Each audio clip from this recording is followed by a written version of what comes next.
Hi,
this is Faith, and you are watching The Faith Factor. Holla.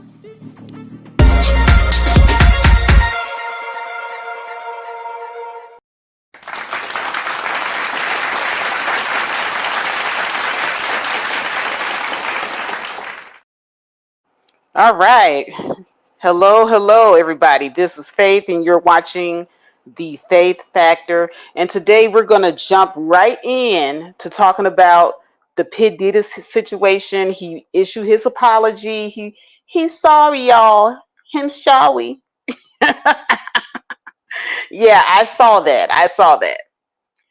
We're going to talk about that Tad as apology that he didn't really mean. He didn't mean any of it. It was disgusting. And also, we're going to talk about the pro Black reaction to this entire Diddy situation. Because we either have the Manosphere or the pro Blacks, the fake, she's my queen, I'm her king crew. Yeah, we protect Black women, they're our queen crew. Yeah, them. They're so pro Black that they hate Black women, and it shows. How can you be pro Black and have this much disdain for Black women? So we have Dennis Sperling did a live today. He wants to, break it down why Cassie needs to be held accountable for her bad boy decisions. Yeah, we got Dennis Sperling. I forget the other guy. I don't really go to his channel, but there was another one. He's Manosphere. He was spewing out his Black woman hatred, blaming Cassie. And last but not least, we got the king of the pro Blacks, Mr. Jason Black. And he is so doubling down on his stance. Now, it's mighty funny to me that Mr. Jason Black, not only did he do one, but he did two videos when Cassie first filed her lawsuit in civil court. He did two videos, and in both videos, he did a sweeping generalization saying that Cassie's a gold digger, she's entitled, she's ungrateful, y'all. Entitled, ungrateful, gold digger who knew what she was signing up for. This is the sentiment of the Manosphere and pro Blacks. Yes, Demetrius, he's pro Black. Yes, he is. So here's the argument that they're bringing. They're saying that Cassie did what most women in her position that look like her, that's a dime piece, she's a 10. She monkey branched over to a high value man and she got on his program. She got on the high value man's program and she did it for money. She got a man that had money and power and she was down for whatever. And because Cassie wanted a man that was high earning, high value, had power, could, introduce her to people in many different circles, well, this made it perfectly okay for whatever happened to her next. According to them, she signed up for this because this is what you do when you're with men of means. This is their argument. This is their whole argument. Now, make it make sense. Make it make sense. Because, see, to me, they're comparing apples to pineapples. It's not even oranges. They're comparing apples to pineapples at this point. Because, see, okay, it's one thing, that and let me not forget, they're also bringing up the fact that Cassie's a homewrecker because she was seeing Diddy while he was still married to his wife, Kim Porter. And, there have been, reports that, when Cassie was 18, Diddy would bring Cassie home and make Kim get out the bed so that Cassie can lay down. And Cassie, being young and naive at the time, she thought it was funny. Yes, she got her karma though. Because little did she know, trading places with that woman was not going to be any fun at all. So she got her karma. But to say that a woman being a homewrecker or being somebody that's an adulterer or an adulteress,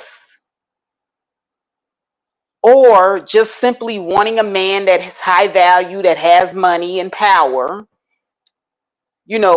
all of these things means that it's completely acceptable when the high value man wants kinky sex. So, if he's going to give you this and open up doors and opportunities and place you as his trophy, then, you're going to have to satisfy his kinks. Now, the apple in this situation is that satisfying a kink, that's one thing. Satisfying a kink is one thing. But getting beat down in hotel hallways, sex trafficking adults and allegedly children. This is allegedly because we don't know if he's going to get a sex trafficking charge or not. But we definitely know that the domestic violence happened. So so because she wanted a high value man and the high value man had kinks, in addition to the kinks, she's supposed to also be down for criminal activity and abuse being bestowed upon her. How you niggas figure? How you niggas figure? See, this is straight bum nigga logic. It's apples to pineapples. I mean, apples to goddamn bananas. because you've got to be completely bananas to try to put the two together and then convince everyone that this is okay. Oh, Cassie, she made bad boy decisions. She knew what Diddy was. She wanted that money, and this is what she had to accept. Bullshit.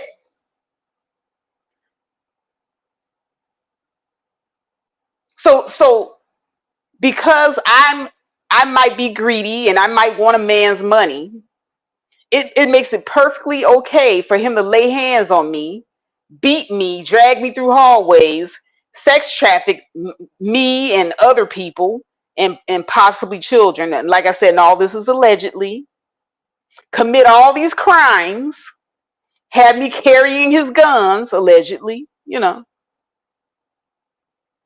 I'm supposed to help hide all the bodies.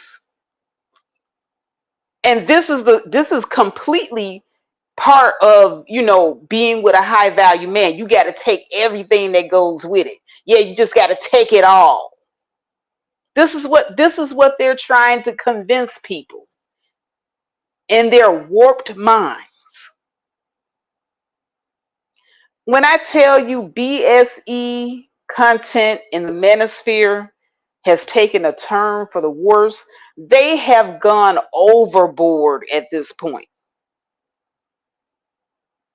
Now, I thought that these were normal people because any normal person would have watched that video and they would have been like, nah, this is bad.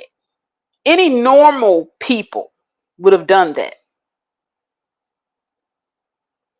But these men are not normal. For anybody listening to me, they're not normal. Any men who are co-signing or trying to justify what Diddy did. I mean, they were even going to the extremes of saying, well, maybe we don't know what happened when Cassie was in the hotel room. Maybe he dotted her eye because she was trying to steal something. Maybe he ran out of the hotel room and grabbed her by her neck and slammed her down, dragged her out of the elevator by her hair, kicked her while she was trying to play dead. Maybe he did all of that because Cassie did something. This, this is the warped thinking. She probably robbed him. So rather than call the police or rather than just run down the hallway and try to retrieve your stolen items, you want to beat the person to a pulp. And this is in their warped minds, this is okay. I mean, I just sit here and I listen to them and I say to myself, these men are not normal. So now I begin to look at Dennis Sperling, Jason Black, and all these pro blacks that are spewing this nonsense. And I'm saying to myself, they're just like Diddy too. Because only men who think like Diddy and act like Diddy would justify this. So when they come online and they're talking all this pro-black stuff and caring so much about the community, but they don't really care about the community. They're not really pro-black because, like I said, how can you be pro-black and hate black women? There's nothing pro-black about that. Passport bros. Yeah, because you know that a long time ago, they even got people to believe the narrative that you can be with people of other races and still be pro-black. And we all went for it, like, yeah, love is love. But there was always an agenda.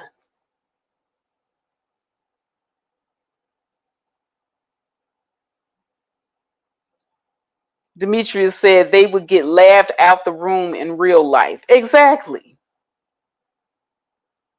Demetrius said, yeah, I believe that. I fell for it too, Demetrius. They made it sound logical. Well, just because I'm with somebody white or Latino, that don't mean that I still don't understand my roots and I'm still not sympathetic to the cause. It's just that, I just love who I love. And I fell for it. But, it wasn't until recent events that I just started seeing that the underlying agenda has always been that these Negroes were sitting up here positioning themselves to look good for other groups of women. This is why it is so important for them to tear down and demonize Cassie. If they can make Cassie look like she's responsible for everything that happened to her, and somehow Diddy was justified. If they could get away with it, like they got away with fooling us into thinking that sleeping white, you know, doesn't make you not pro-black. They successfully did that. They brainwashed a lot of people. So I think they're trying to do it again. Let's see if we can do another hocus pocus and cast a spell, poof, to make this thing go away so that the image of black men won't be tarnished to any of these women of other races. Because we're not really pro-black and we're not really for black people. We're just for ourselves. And it's all starting to come full circle. They're just for themselves. They have been just for themselves the entire time. And laughing at us. And the biggest fools, the biggest donkeys of the day are the black women that supported them. Because once again, they used you. Yeah, ladies, they used you. Y'all was out here windmilling. It's still a whole bunch of black women over there in Jason Black's chat room tonight. They love his dirty draws. Ain't never seen them. Oh, but the sound of his voice gives them hope. And he playing in their faces. When black men refer to any black woman as a hoe, he's not just talking about that one black woman. He's talking about all black women, including the ones that they got muling for them.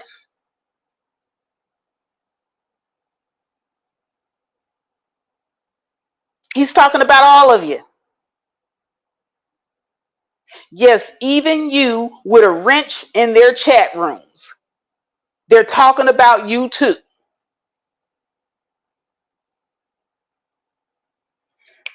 There's a Manosphere guy. I can't recall his name now, but he's married to a black woman. She's a very successful, rich black woman. I believe that he married her for her money and resources. I'm going to think of his name in a minute. But yeah, he's talking about his wife too.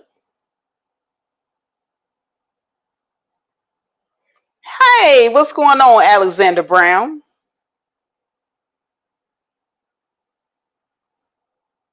And black women, we sit here and we fall for it. We see these men put other women ahead of us. Black men had black women in the manosphere windmilling for them for years. And then here comes Miss Pearly Thing. Oh, how many black women got knocked to, got curved, kicked to the side. They kicked you to the side, turned around, farted in your face, and then swooped up Miss Pearly Things and said, we must protect her at all costs. She is too important to be captured.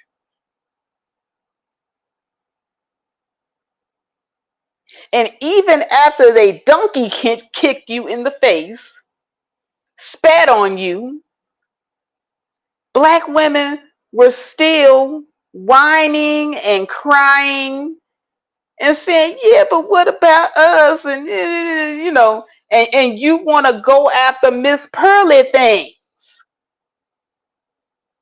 I sat here and watched it. I watched black women, black Manosphere women crying online.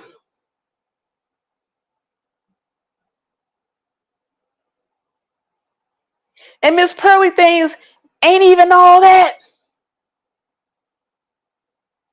She's a ugly white woman at that. She's a ugly, Bigfoot, just manly looking white woman. Plain Jane to the bone. And they curbed beautiful pro-black women for that. So the agenda all along was to destroy the black woman's image, make it seem as if anything that happens to the black woman is her fault. We're manly. We let ourselves go. We're not fit, feminine, and friendly. Just peep how they did this right in our faces over the years. They were tearing black women down.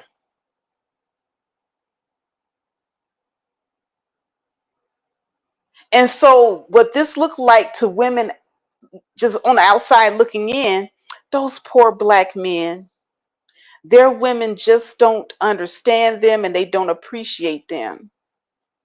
This is what it looked like to women on the outside looking in.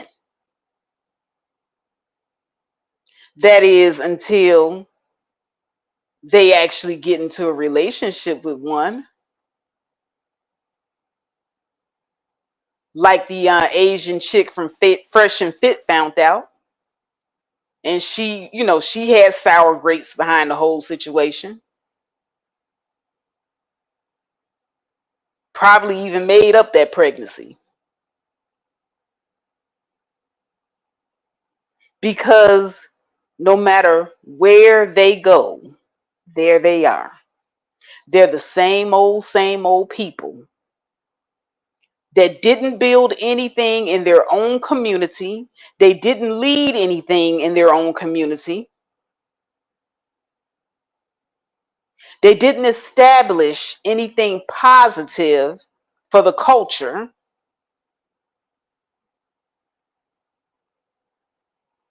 And these stupid women from outside looking in, they really believed the rhetoric that they were better and that they were somehow going to be treated better.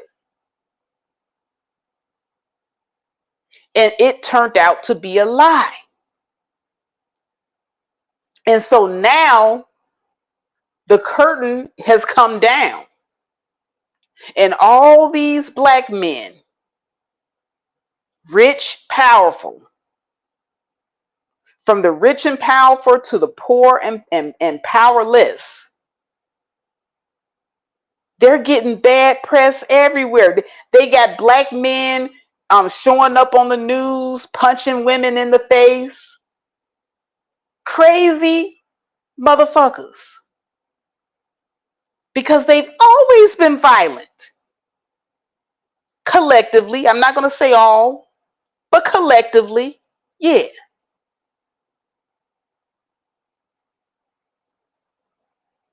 And so when some of us said, you know what, it's time to divest, divestors were wise. And then Others said, you know what, it's time to decenter black men. They were wise. I said years ago, black women are right not to trust black male leadership. And everything that's playing out now has only served to prove us right.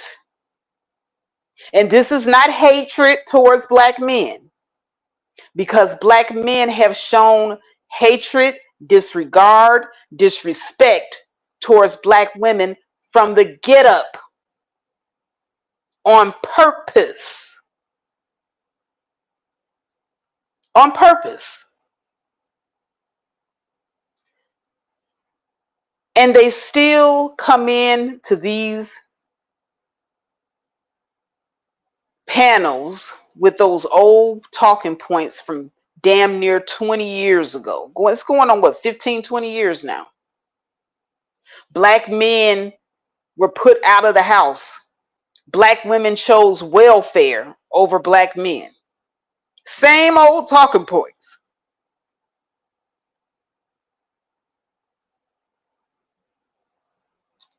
Where am I going with this, Demetrius? I'll tell you where I'm going. See, I'm not trying to bash you guys, because the truth is not bashing. I'm sitting here just simply telling the truth about black men as a collective. You all need to get y'all shit together. That's where I'm going with this. The lies, the games, the shenanigans.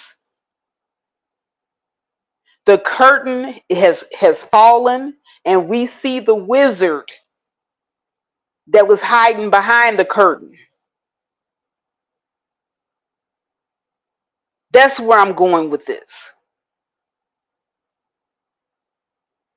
You know, I was over there at Amiri's channel, and we had a really good discussion. And he was discussing Diddy and all of that. And some of the divestors were over there, and they were saying some of the same things that I'm saying right now. They were saying that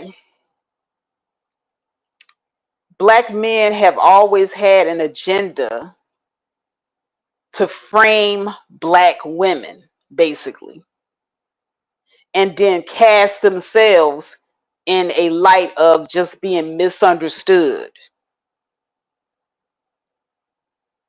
That they're not doing all these bad things. And even if they are doing all these bad things to harm their community, it's not their fault. It's always a woman's fault. And then they'll turn around and project that black women don't want to take accountability, when the main people who have never taken accountability has been them the entire time. So now the younger generation of women, the younger millennials and Gen Z, they're coming up now. And Gen Z and younger millennial women are looking at how their mothers and grandmothers and great grandmothers kowtowed, tried to be understanding and loving toward the black man. So even during the times in the 50s and the 60s and the 70s, when they had the man and house rule, the man was in the house, but in order for the family to get extra money and extra resources, they had to say he wasn't there. And that man, who was always in the house, was definitely on board with it. He was in the house the entire time, pretending that he was not benefiting, because he had to eat and survive too. And he ate and survived off the tail of his black woman and his children. And he never did nothing to improve the situation for that household. In fact, wherever he went, he created an even worse situation. So yes, Demetrius says, so basically you're saying it's time to grow up. It has been past time for black men to grow up and look in the mirror. Black women have been working on ourselves, and black men have torn us down every step of the way. Black women sat up here and we were the backbone of the family, and black men said that we chose welfare over them, even though they were in the house benefiting from the warehouse and from the welfare, and even co-signed us hiding them in the house so that we can get extra. They co-signed it and then turned around and blamed us for it. They've been framing black women for decades.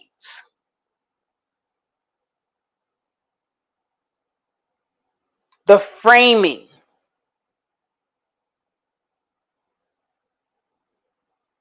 And then when black women started saying, well, you know what? Our black men are being heavily incarcerated.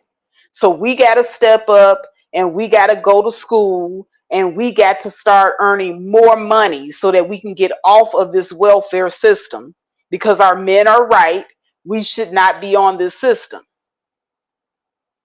So we further bettered ourselves and went to school. And did black men commend us? Did they support black women? No, they didn't.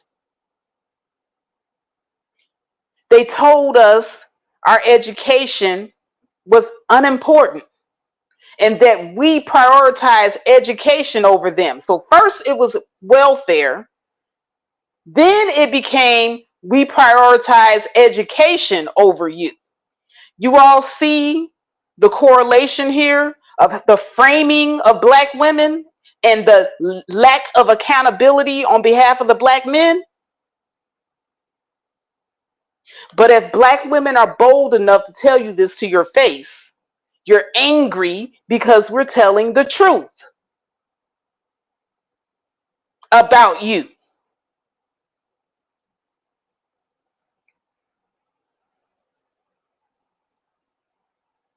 We're telling the truth.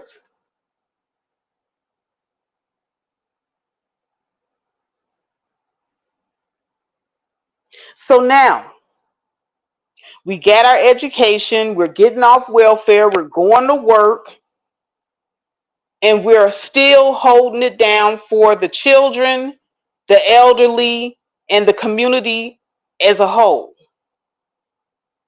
And when black men are out here getting assassinated by the police, I mean, literally, the police are knocking on your doors and just assassinating you. And who's out here marching for you? Why should we march for you? Why wasn't black men out there marching for themselves in troves? How come the number of black men did not outnumber the number of black women marching?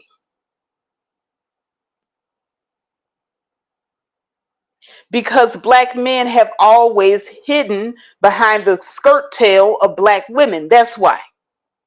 We've always been your mule and workhorse. DOD, that damn Million Man March was so long ago. How come there was not a million men marching for George Floyd? Y'all kill me.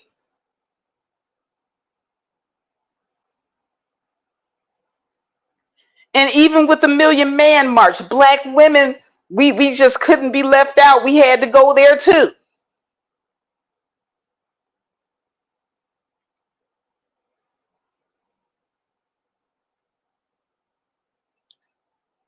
Let's see. Valiant Thor says, remember Sodom and Gomorrah? There were bustling in everyone's cheeks as well in those days, and God burned them all down. What has this got to do with anything I'm talking about? This has got nothing to do. Don't come in here, with this biblical bullshit either. Because another thing, the Bible, I'm not going to buy bull today. Okay? It has not been helping us.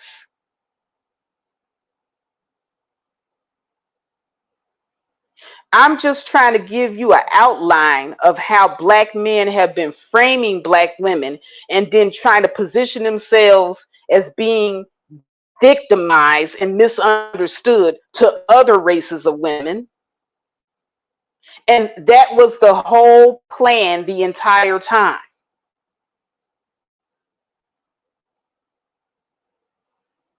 You don't marry us. You don't give your children your last name. You don't even want to pay child support to support your children. You say that that is the woman's responsibility alone, as if she had the child by herself.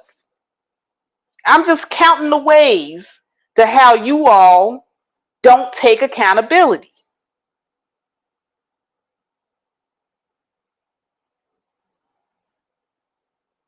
And you don't. So here, this whole Diddy situation is another example of the lack of accountability. Here are the pro-blacks. Here are the Manosphere people sitting up here blaming the black woman for getting punched in the face and kicked and stomped on and drugged by her hair and slammed by her neck. That was all Cassie's fault. She signed up for that when she got with that high value man. When she took that money, she was down for whatever. This is what they're saying. Once again, trying to frame black women, saying that we're just not picking them right. Even when we picked the high value man, she should have chose better. Now Diddy, who you all have been praising over the years, by the way, y'all about to throw him under the bus too to save your image. Now he's about to be a Pookie, and this is going to be a Pookie thing. And Cassie just chose a rich Pookie.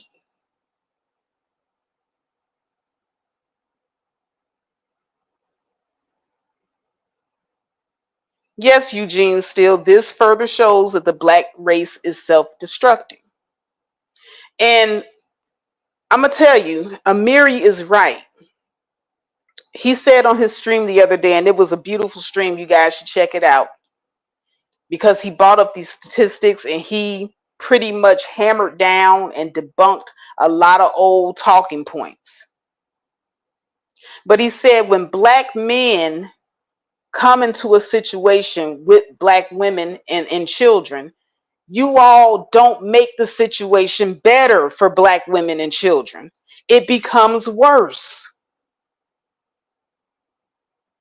You get with black women a lot of times for our money and our resources, and you sponge off of us. You don't breathe life into the situation. You don't make the situation better. You see women and children as a burden and not an asset. And you don't work with the black woman. You're always working against her. If she throws $500 in the bowl, you're going to reach into the bowl, and instead of you putting money in the bowl to go with hers, you're going to reach in that bowl and take it. And so she's steady throwing money in the bowl, and you're taking the money, and then you turn around and you say, broke bitch. You only got a $5 net worth.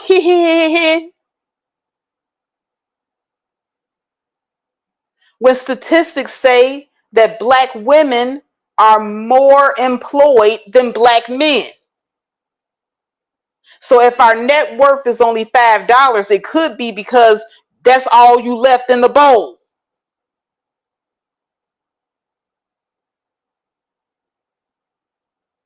That's all you left in the bowl. Hold on, let me get rid of a troll real quick.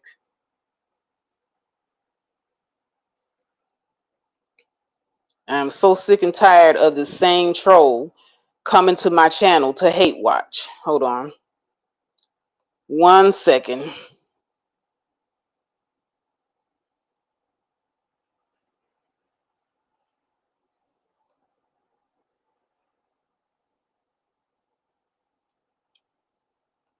Let me open up YouTube on my computer.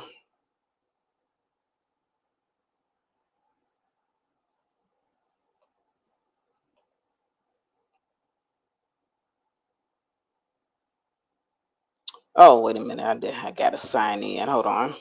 Sorry about this, folks. 1 moment. While I'm taking care of the troll, you guys can check out the Diddy apology, and we're going to go over that in just a minute as well, because there's a lot that I have to say about that fake ass apology. Oh my God, he didn't mean it. He just didn't mean it. But let's go ahead and play it. To reflect on the darkest times in your life. Sometimes you got to do that. I was fucked up. I mean, I hit rock bottom, but I make no excuses. My behavior on that video is inexcusable. I take full responsibility for my actions in that video. I'm disgusted. I was disgusted then when I did it. I'm disgusted now. I went and I sought out professional help. I had to go into therapy and go into rehab. Had to ask God for His mercy and grace.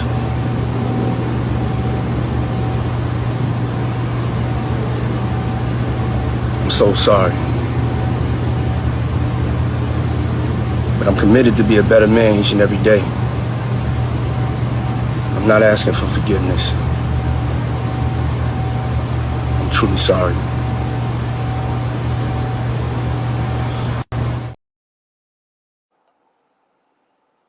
All right. He's truly sorry. Yeah, right. Yeah, right. Now, I want you guys to pay attention. I need you to pay attention. Did you hear him one time mention Cassie's name? Did you one time hear him say, Cassie, I want to apologize to you? Just take a listen to it. Take a listen to it. Tell me if you heard him one time. I think that he purposely left Cassie's name out of it. He's not sorry. Because if you're sorry, you're going to apologize to the person that you did the damage to. He's just busy worried about his image. He's apologizing to us. Diddy, you didn't drag me down the hallway. You didn't drag DOD down the hallway. You didn't drag any of the people in my chat down the hallway. You did this to Cassie. Listen, hey, I'm just listening for Cassie's name. To reflect on the darkest times in your life. Sometimes you got to do that. I was fucked up. I mean, I hit rock bottom, but I make no excuses. My behavior on that video is inexcusable. I take full responsibility for my actions in that video. I'm disgusted. I was disgusted then when I did it. I'm disgusted now. I went and I sought out professional help. I had to go into therapy and go into rehab. Had to ask God for his mercy and grace.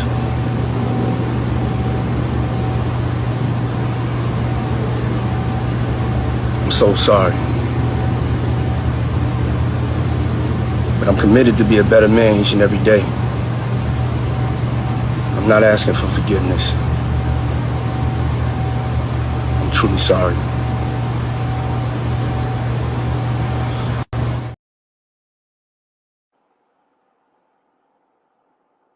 He's truly sorry. So you're sorry without saying sorry to the person that you actually assaulted, that you actually did the damage to. See, for me, this is what made the apology bullshit. This right here alone, when I did not hear Cassie's name or any of his other victims' names, I knew it was bullshit. But especially Cassie, because he's referring to the video. You're not sorry. You're only sorry that you got caught. That's what you're sorry about. You're not taking any accountability. And this, and I'm sorry, black men, I'm not trying to bash on you, but I'm trying to hold that mirror up. This is what black women have been up against. Gaslighting, the insincerity, the disrespect.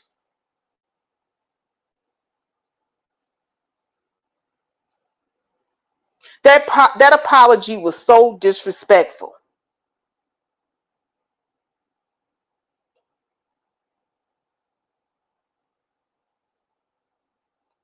But he wants us to believe that he's being sincere, though.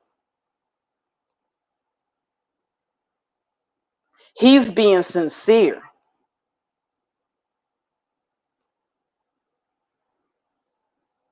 Mm-hmm.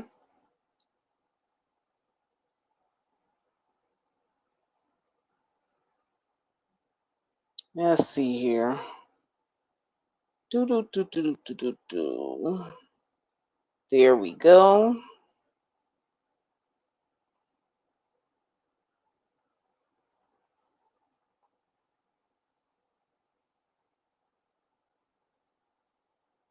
All right, took care of that troll because I am just extremely tired of that motherfucker. All right, so let me go and look at what you guys are saying down here in the chat room.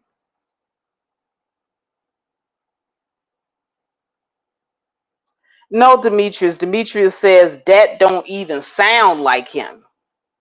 It really wasn't him.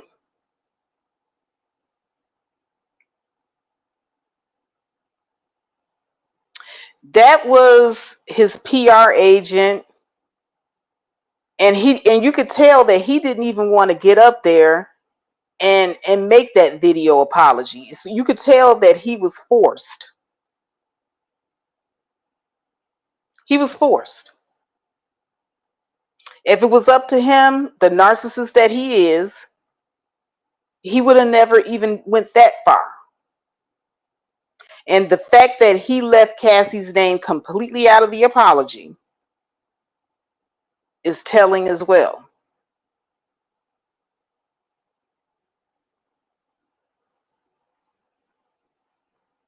Eugene Steele says Diddy should have apologized to Cassie back when he made that settlement to her.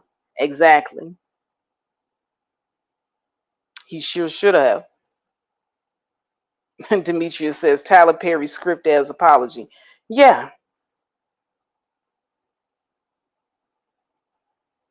So I want to talk about one pro-black in particular, because when all of this went down, like I said in the very beginning, Jason Black was most egregious. He put out not one but two videos back to back about Diddy and Cassie, saying all these things about Cassie being a gold digger. She's ungrateful. She's entitled. She should just be thankful. She needs to stay in her lane. All of that. So I want you guys to take a look at what he posted on his community tab, because it's mighty telling to me that Jason Black, rather than do another video like he had been doing, no, instead of doing another video, he want to post on his community tab. No, Jason, you flapped your gums and ran your mouth. You talked about Cassie, said that she was a 304, that she was what do you call it? This is all a money grab. This is all a money grab. This is what we're seeing, what we're hearing here. Ain't that right, Jason? And we don't know what he looks like. This is his avatar, and it's mighty creepy to me that he uses this person as an avatar. It's mighty creepy to me because this person was a rapist, wrote a book about it, and then he turned around and went pro-black. So this is pretty telling to me, the mentality of what we're dealing with here. But good old Jason went to his community tab and he decides, oh, you know what? I think I'm just going to make a couple of posts about this. So here's the first post I want to show you guys.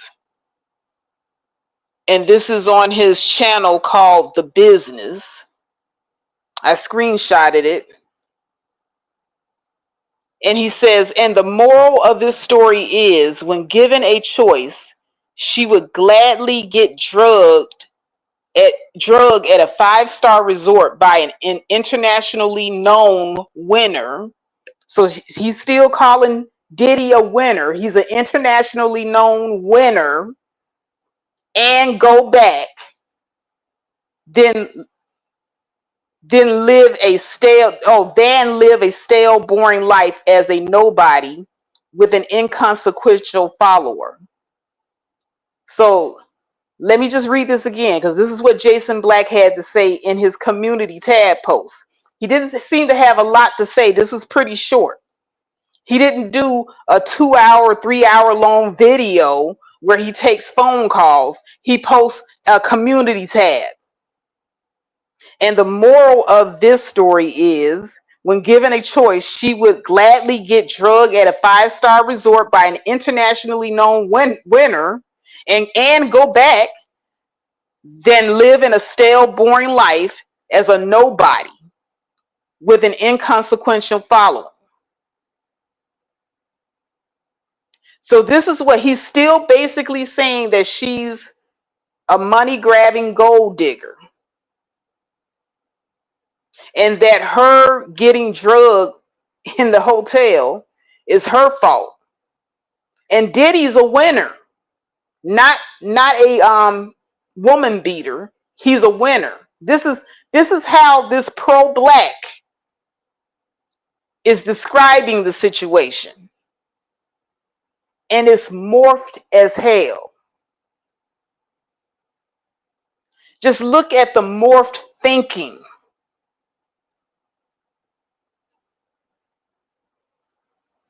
And so I gotta conclude that these guys are no different than Diddy. They're no different. And it's not just Jason. I'm not just picking on Jason. It's Dennis Sperling and a whole bunch of others that have come out and had this same talking point. It's like they all got on the phone and called each other. Oh my God, Diddy did do it. Diddy did it. What are we gonna do? Diddy did it. Let's see. Let's have a powwow, fellas. All right, fellas. Let's get together and somehow try to make this Cassie's fault, and then still try to make Diddy look like a winner, because we were rooting for him and he let us down, but we can probably clean this up. Black women, we've been giving them a bad rap for years. We've been framing them up good. for years. And nobody believed Cassie before, so we'll just ride with it. Because, see, black women, when we say that we are being abused, nobody believes us. When we say we're hurting, nobody believes us. So the framing is at an all-time high. Just like when that stupid woman, what was her name? The lady that said that she got beat upside the head and she had that little pumpkin head, and it come to find out it was a lie. And they took that and ran with the narrative. Oh, this is why you can't believe all black women. Hashtag believe all black women. And they were being extremely sarcastic with that. One person out of all the real cases, just one person does something stupid, and black men continue to frame black women. But we love black people and we're pro-black, but we're constantly attacking and framing black women and making it so that black women are unprotected and disrespected and nobody believes them. And why do they have to have it like that? So that they can continue stepping on and abusing black women. That's why. That's why. The brick lady. Thank you, Eugene.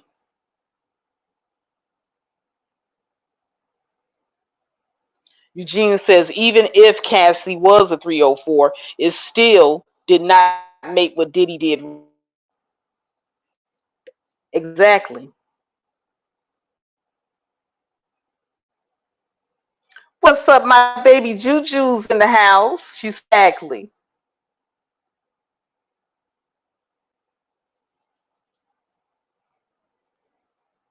So this isn't the only post that Jason did. He did, because he posted two videos, two whole 3-hour long videos calling Cassie a gold digging, entitled ungrateful 304.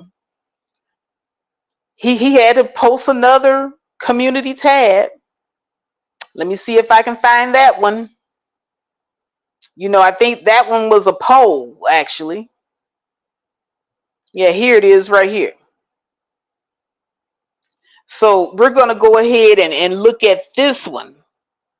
It's mighty funny. He did all that talking in those two videos, and all we get in return is two community tab posts. This is how you know when ninjas know that they're guilty. Now he's not going to do a lot of talking now. He's going to hide behind these two little measly community tab posts now. So here's the poll from The Business, his other YouTube channel. Says, if a rapper athlete offered the average female on here $5 million to accept whatever crazy things he wanted to do with her, would you bet your life that she would turn it down? So now he's trying to make it seem as if Cassie signed up to accept whatever crazy things Diddy did to her, as if she knew that Diddy was going to beat her ass and drag her up and down a hotel lobby, as if she knew that Diddy would be accused of alleged sex trafficking, adults and allegedly children too, as if she knew that he would kidnap her and basically hold her against her will. And they want to equate this to being accepting whatever. Like, yeah, she took $5 million. She should accept whatever. And so this is her fault. Comparing apples to pineapples. Pineapples to bananas. We got us a nice fruit cocktail coming up here, y'all, because they're all different flavors.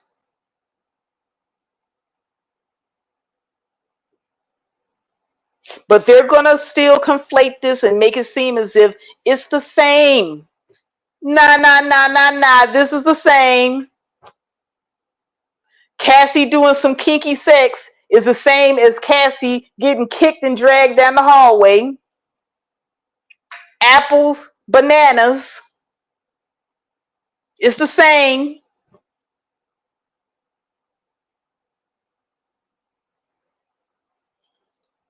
That's what they're trying to do. They're trying to pull the hocus pocus again.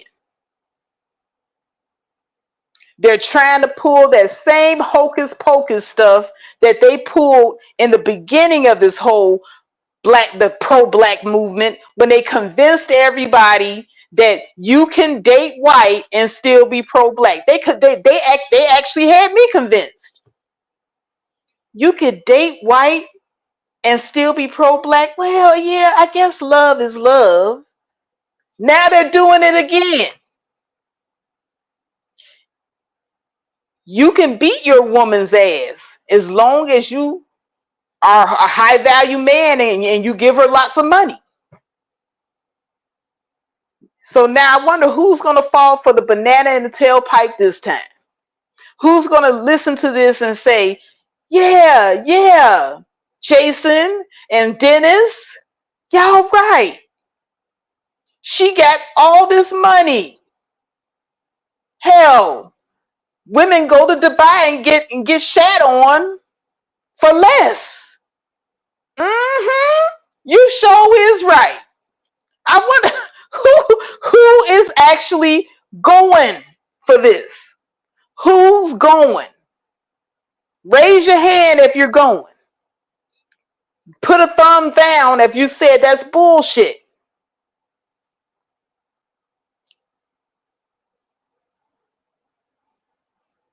Hands up if you're going, thumbs down if it's bullshit.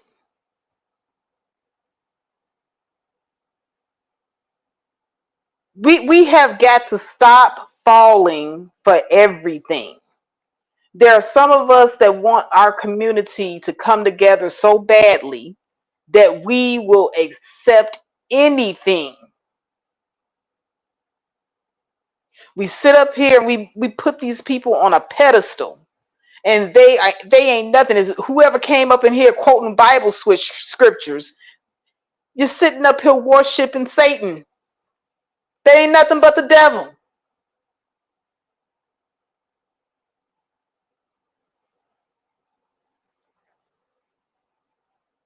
But you got people backing this and saying this is right, this is just, this makes sense.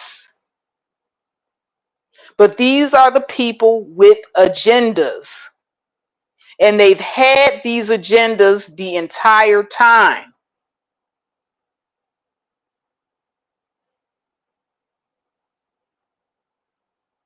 Demetrius gave it the thumbs down.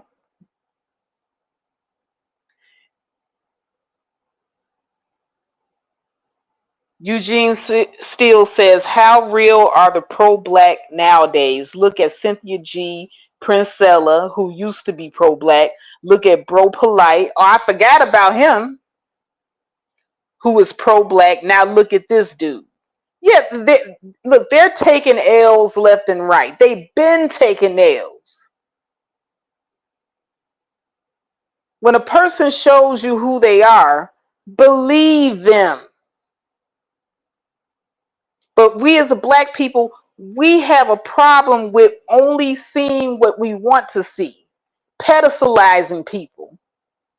Well, I like this person though, and that old Bible thumping crap about, oh, we got to forgive.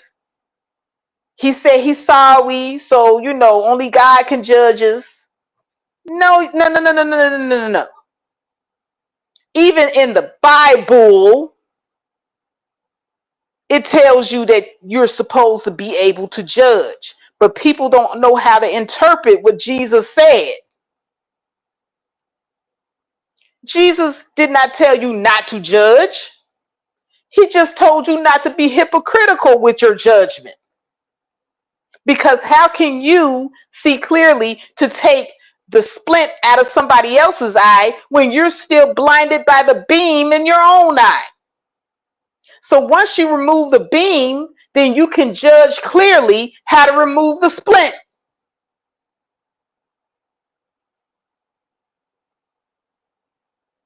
But all these people running around, only God can judge me. God gave us the gift of discernment and judgment. But he did not want us to abuse it. That's all Jesus was saying. And you fools, because you don't want people calling you out on your bullshit, you took advantage of the fact that people do not know how to read and comprehend the Bible. And so you decided to twist it into saying only God can judge us, and that was a damn lie.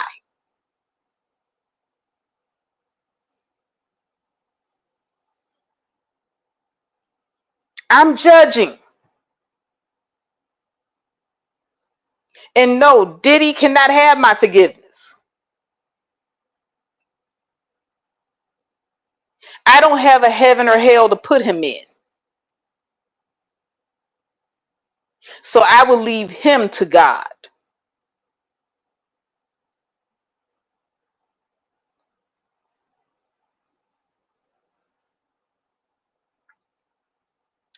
So let me see. What else do I have for you guys here? I thought I had. Oh, Cassie's husband spoke out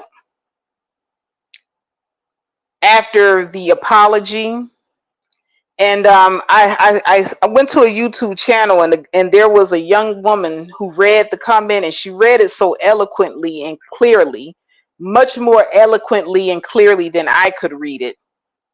So I went ahead and screen recorded it, and I'm going to play it back to you guys here because I really want you to hear what he said. What he said was absolutely beautiful, and it was facts. Okay, here we go. In response to the video, he says, "Letter to women and children. Men who hit women aren't men. Men who enable it and protect those people aren't men. As men, violence against women shouldn't be. Check your brothers, your friends, and your family. Our daughters, sisters, mothers, and wives should feel protected and loved. Hold the women in your life with the utmost regard. Men who hurt women hate women. To all the survivors, find the men and women who help and love. To all the survivors, your stories are real and people believe you.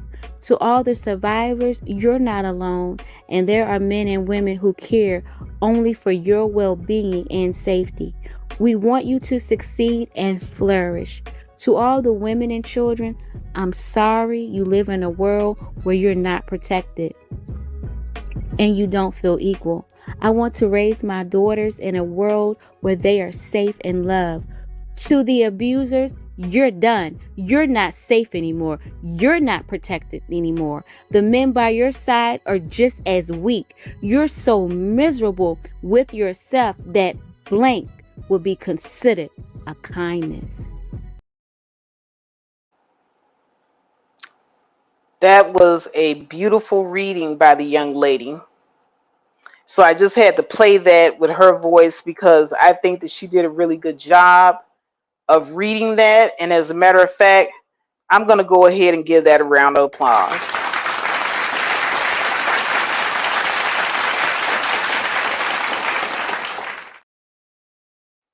Cassie's husband showed up and he showed out. He showed up and he showed out on that one. Yes, he did. So what I want to impart to you guys tonight, because I'm not going to make this a long stream. I'm not going to do that. But what I will say is this.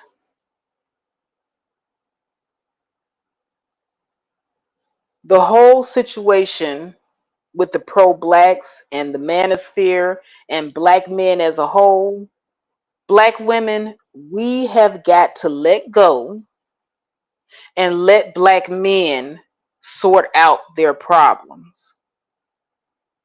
And I know, we're so used to, having control over everything because we've been thrust into the leadership position in the community for so long that we don't know how to let go.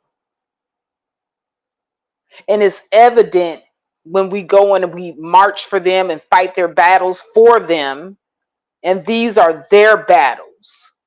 We've got to let go. We sit up here and we say, "Oh, black men, we have to understand them. We have to listen to them and try to understand where they're coming from." We've already done that for decades, and it hasn't gotten us anywhere. They continue to plot on us and frame us, throw us under the bus, show us no love, show us no respect, give us no protection, no leadership, no provision. That's what we got in return. And I'm sorry, black men, but that is the truth. And the truth is not bashing. So ladies, we gotta hang back. Let them sort out their own problems and their own issues.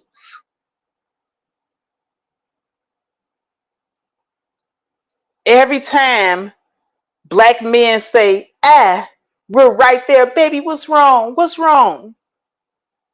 Let that man hold his own nuts. How long are you all gonna hold your son's wee when he goes to the bathroom? Like, when I remember when, we were potty training our sons and we would teach them how to hold a wee, or sometimes we would hold the wee for them. At some point, you're gonna have to let go of the wee and let them hold their own shit. They got this. Let them figure it out. Stop windmilling for them. Stop defending them. Stop marching for them. Just stop. Brooklyn Blue said this a long time ago. We got to just stop. But there's some of us that's still, like Princella said, and a broke clock can be right at least once a day. But we are really, really drunk off the peanut whacker juice. We don't want to let these guys fix their own problems. We continue to enable them to hide behind our apron and skirt tails. And therefore, they never become the men that they should be. We've got to stop. Let them figure it out.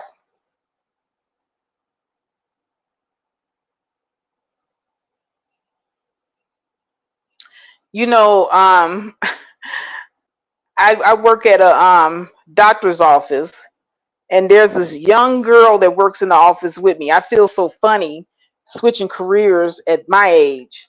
And I got this young girl who's also doing her internship with me. And so, when we do our clinicals, she's my lab partner too.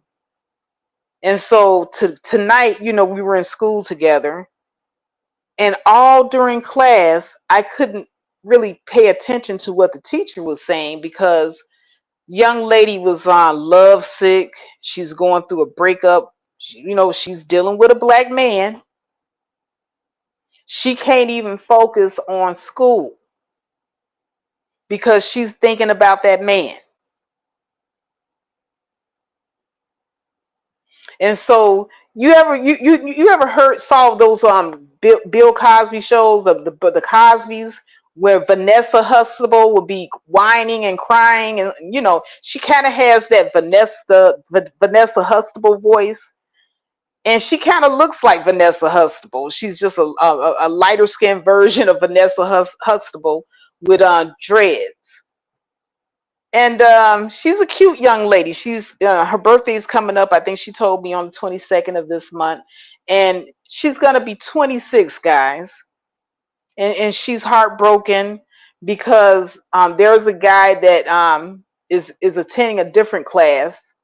She met him at the school that we go to. So he's going for paralegal and we're going for medical assistant. And so they started dating. And we've been in the program for 3 months, so they've been dating 3 months. And so he decided that he wanted to talk to other women after he had been with her, probably partaking in sexual activities with her in the whole 9 yards. She said, and she was just going on, Faith, I met his father, I met his stepmother, I met his brothers, I met his sisters. Like, what? How could he blocked her. He blocked me, and I just don't know what to do. I tried to call him on TikTok, and he has me blocked on Instagram too.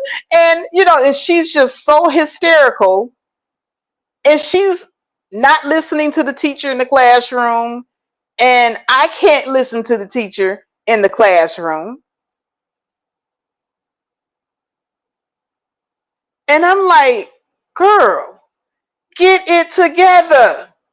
If he blocked you on his phone, if he blocked you on Instagram, if he blocked you on TikTok, he's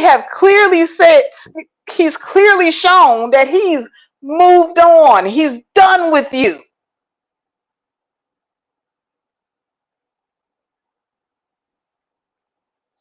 Nomadic says she could be codependent or something. I think she comes off as very clingy, because this is not the first time she's come to me and described her relationship with this boy. It started going bad like maybe a month in. She came to me and said, you know what he told me?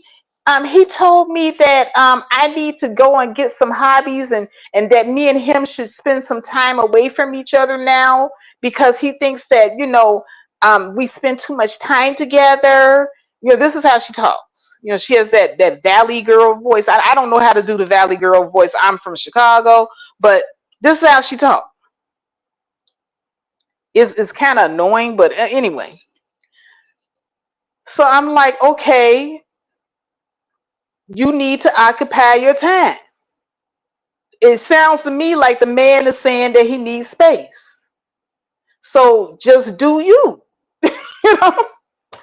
Like, why are you begging this guy for his time? He needs to be begging you. That means that you're hovering over, you're suffocating the man. And I told her that 1 month into the relationship, you're suffocating him, girl. Push back, let the man breathe. Let him miss you. Let him come to you.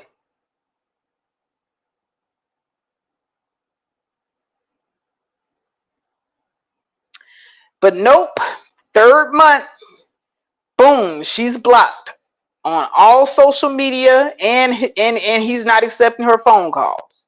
And now she's in the classroom, interrupting my classroom time, telling me about it. And by the way, we're lab partners, and we also have to learn phlebotomy. And so we have to practice on each other for the phlebotomy. So I stick her, she sticks me. I do not want this hysterical young woman sticking me. I want a new lab partner. I'm about to dump her ass. I'm about to dump her. But anyway, so I told her, I said, look, hon, I said, it is time to move on. This guy, you can't allow this person to take up this much time in your head. I said, it's perfectly normal for you to grieve the loss of a relationship, cry it out, but not in school.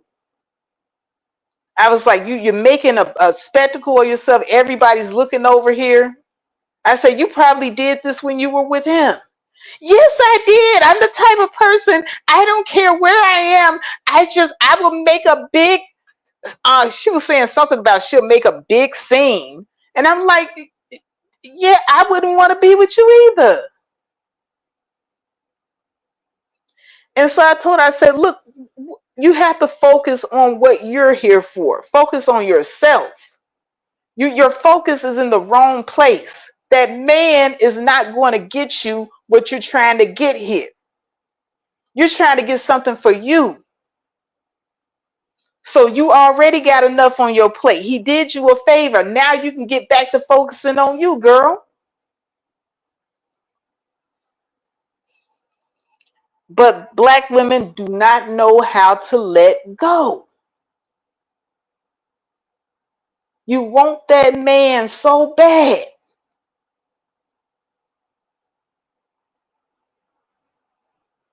She want that man so bad that she forgot herself. And I sit here and I watch this girl over a 3-month period lose herself over a man. And I'm giving you all this example towards the end of my stream to illustrate what it looks like, what you look like. This is what you all look like when you're losing yourselves over these men. The desperation. And it's not an attractive trait. Nobody likes desperate. Nobody likes somebody who lacks confidence. And this is all she exuded.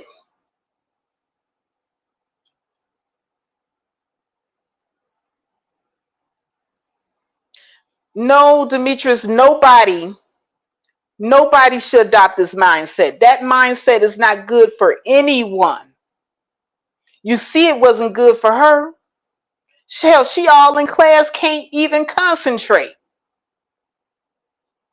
I don't know if she's going to make it. I'm going to get a new lab partner. That's what I'm going to do. Because she's not sticking me. She's not going to come up in there in a jealous frenzy because she done seen that boy with somebody else and then get the sticking and poking me and then one of my veins pop out.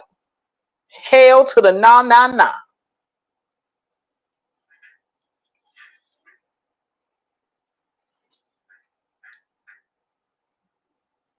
So yeah, ladies, this is what you look like. When you cannot let go of these men, you look desperate. You look like you got low self-esteem. You look like a doormat that anybody can walk on. And then she says that he can call her anytime after he blocked her. I said, girl, you got life fucked up. Ain't no way nigga can call me anytime after he blocked me. And I remember what it's like to be heartbroken, lovesick. She was in there heartbroken and lovesick over this Negro. And black women, I have to get on y'all. When I talk about black men collectively, black women, this is what we look like. Desperate. Please, oh please, take me. Oh please, give me attention. Oh please, love me. This is what we look like. A lovesick young person. And you young people, y'all got too much goddamn energy. Because I swear, every time she was talking and going off on her tangents and talking with her hands. And then she shook me a few times. And she was strong. I ain't going to lie, I was scared. I was like, God damn, girl, calm down. Oh, frantic, your frantic ass. Now, would I have been wrong if I slapped her? And the only reason why I say this is because, I heard a long time ago when a person is acting hysterical, in order to get them to calm down, you just give them one good swift smack in the face, pow. I really wanted to smack her.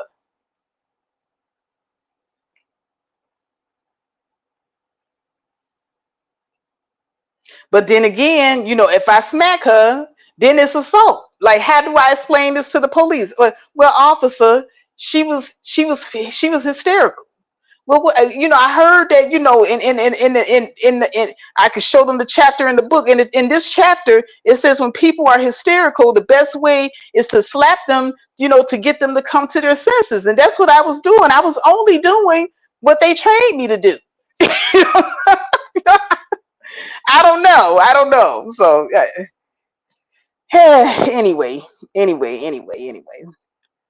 I'm done. I'm done with the shenanigans. But you guys, I want you guys to leave here knowing that Black men and Black women, we need to work on ourselves. So when I tell Black men that they need to get their shit together, Black women, we also need to get our shit together. Yeah, it's cool that we got degrees and that we're educated and we've been holding it down for the community. That's cool. But we need to get it together emotionally with this codependency that we have on needing the approval of these men. Needing these men to the point where we're sitting in class having meltdowns. She was having a meltdown, y'all.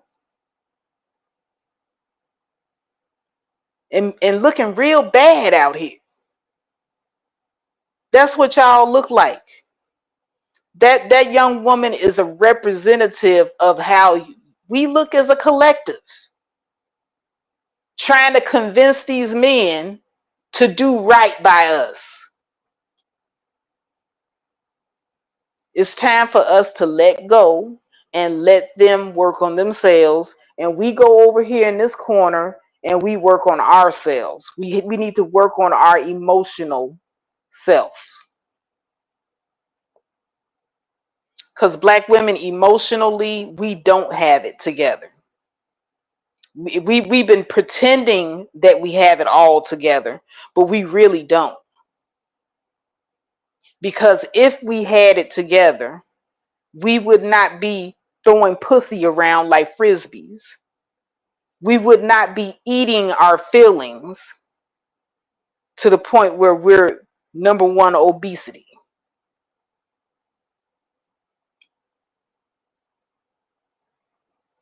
So we don't have it together, and we need to work on ourselves. The same way they need to work on themselves. And with that, if you like the video, please hit the like button.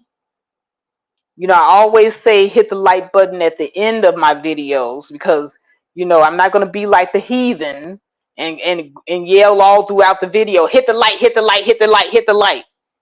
If you truly like this video, hit the like button. And if you really, really support this channel and you really rock with me, share the video because that keeps me on top and it gets more eyes on my videos and more audience interaction. And if you really, really want to support the Faith Factor, you would definitely hit me up with my Cash App. And that is $Lady in the Truck. And Lady in the Truck.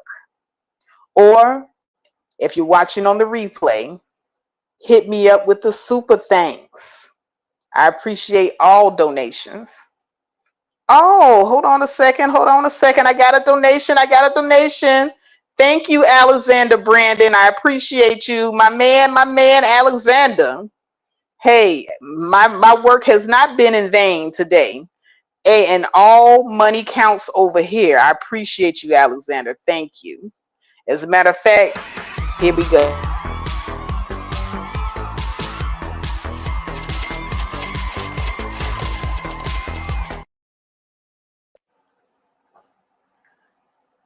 All right, guys, that's the video.